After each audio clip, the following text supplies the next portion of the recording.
nadaanan lang natin ng kwento ito kahapon sa isang video natin na ito nga si Senator Bato de la Rosa ay hindi nagpapakita sa sesyon ng Senado at maging si Senator Tito Soto ay hinahanap siya at bakit nga hindi ito nakarating sa sesyon ng Senado.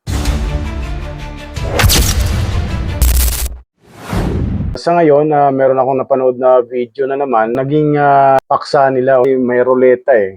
At yun nga, si Senator Bato ang lumabas. Nasaan na nga ba si Senator Bato de la Rosa? Ilang session na siyang hindi nakarating sa Senado. Bago po natin ipagpatuloy itong ating pagbabahagi ng video na ito, kung hindi pa tayo nakapag-subscribe, isubscribe nyo na po ang ating channel para updated ka sa mga video po na in-upload natin dito. So, tuloy-tuloy na po tayo. Mukhang sabi nga ni Claire Castro, mukhang nasaan na yung tapang ni Senator Bato de la Rosa. Hindi na lingid sa kaalaman natin na si Senator Bato ay kakampi ng dating Pangulong Rodrigo Roa Duterte na ngayon ay nakakulong sa Netherlands. Base nga sa mga report nating napapanood o napapakinggan, ay mukhang ilalabas na itong warrant of arrest ni Senator Bato de la Rosa o baka nandyan na yan at biglang, kaya nga siguro siya nawawala, baka gayahin siya kay dating Pangulong Rodrigo Duterte. Meron ako dito napanood ngayon, mukhang kahapon yung video na ito Ito, panoorin natin.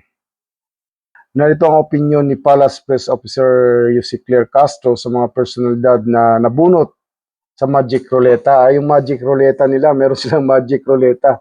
Panoorin natin ito. Ayan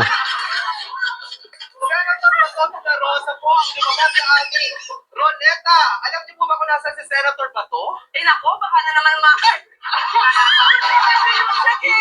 magiging kontrobersya na naman yung tanong kung nasa saan ang mga kayo po ay taga-estado. Nasaan po ba si Senator Bato daw? Unang-una, hindi naman nila ako kaalyado. Wala ako doon sa TDS Multiverse. Wala tayo sa TDS Multiverse.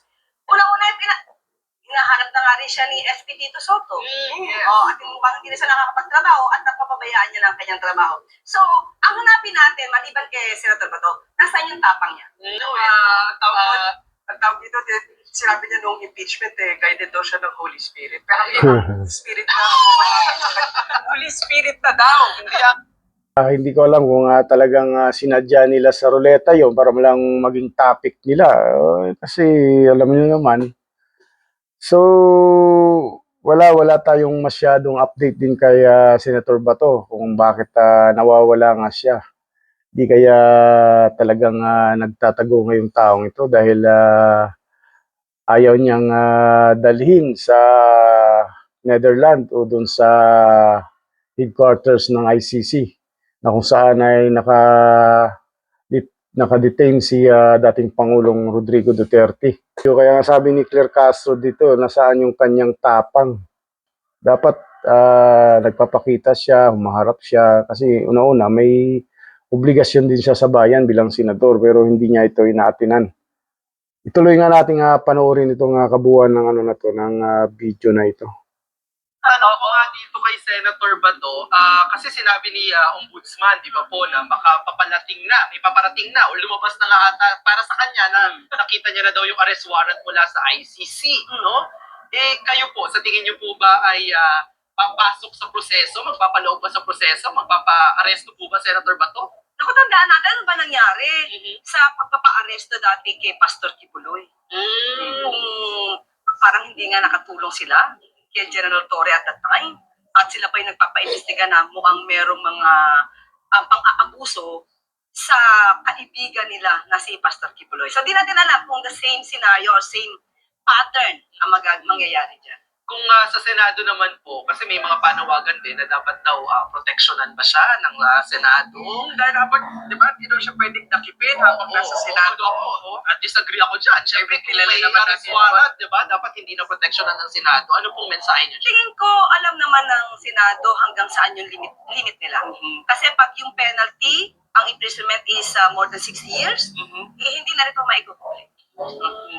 Baka yung pamunuan ngayon ni Senator or rather SP Tito ang ma-question kapag na-violate yung Constitution. Okay. Wala pa akong idea sa warrant of arrest kung talagang meron na eh. So siguro baka may alam na rin si Senator Bato at hindi natin alam. Baka isa yun sa naging dahilan talaga na kaya hindi siya humaharap sa kanyang mga kasamahan sa Senado. At yun nga, ito napag-uusapan na ng mga taga-media kung ano ang mga dapat unahin kung in case na siya ay arestuhin, kung bibigyan protection ba siya ng Senado. At sabi naman ni Claire Castro, depende sa depende sa penalty kung gaano ba kalaki ang kanyang kaso. Ganun ang pagkakaintindi ko sa explanation ni Claire Castro. Gusto kong balikan muli yung account ni Senator Bato. Baka meron tayong update doon. Ito yung yung sa ang pagliban sa budget deliberations ni Senador Ronald Bato de la Rosa. Hindi pa nakita sa Senado si de la Rosa mula nang napabalitang aarestuhin na siya ng International Criminal Court. Samantala, may kiniit at paglilinaw naman si Defense Secretary Gilberto Teodoro kaugnay ng mga panawagang military reset. Nagpapatrol, RG Cruz. Habang binidinig ng Senado ang 2026 budget ng Department of National Defense ngayong Biyernes, nabanggit ni Defense Secretary Gilberto Teodoro sa media na iligal at pwedeng mauwi sa pagsasampa ng kaso at pag-aresto ang mga panawagang military reset. That's inciting to sedition. What you cannot do directly, you cannot do indirectly in the law.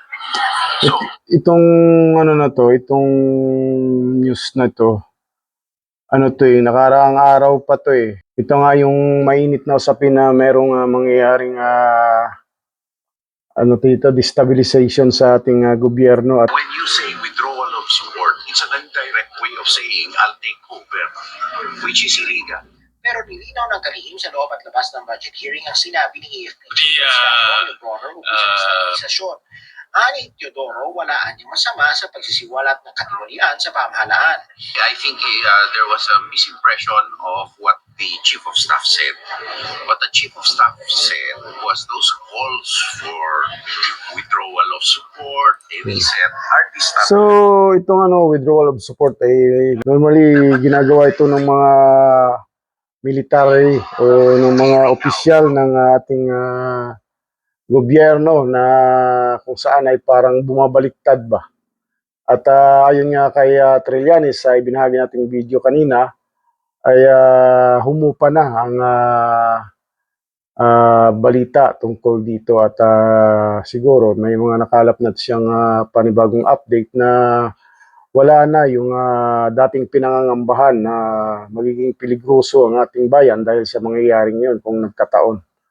At yun nga, ang mga involved nga doon ay ang mga retired generals na unang pinag-iisipan na siyang magkikreate o ang mga maging ang active na mga general ng ating hukbong sandatahan. At yun nga, meron tayong ding ibinahaging video kamakailan na pati si dating PNP chief din at naging senador na si Lacson ay merong message na natanggap mula sa grupo na yun na nais gumawa at bumuo ng isang grupo laban sa ating pamahalaan na kaugnay nga sa pamumuno ng Pangulong Marcos Jr. Siguro sa ngayon wala pa rin tayong idea kung nasaan si Senator Bato de la Rosa at sa ngayon nga ay hindi ko na nga mahagilap ang kanyang social media accounts. Wala na tayong mabuksan. Ito ang huling post nyo. Let's remember and revive the courage and love shown to God Andres Bonifacio's town. Love the Philippines and don't bow to the foreigner. Always value and fight for our freedoms. Yun ang kanyang huling post dito sa kanyang social media accounts. Yun ang pinaka-last update niya dito sa kanyang social media platform na ito. wala pa rin tayong idea kung ano na nga talaga ang nangyari kay Senator Bato. At maraming mga haka-haka na yun nga, sabi nga ni Claire Castro mukhang naduduwag itong si Senador Bato dahil hindi nga ito nagpapakita. So, sa mga nais pong magbigay ng inyong opinion, komento, reaction na may kaugnayan dito sa ating ibinahaging video, comment lang ninyo sa comment section dito mismo sa video na ito at sa channel na ito. Hanggang sa muli, maraming salamat, mabuhay po kayo and God bless po sa ating lahat.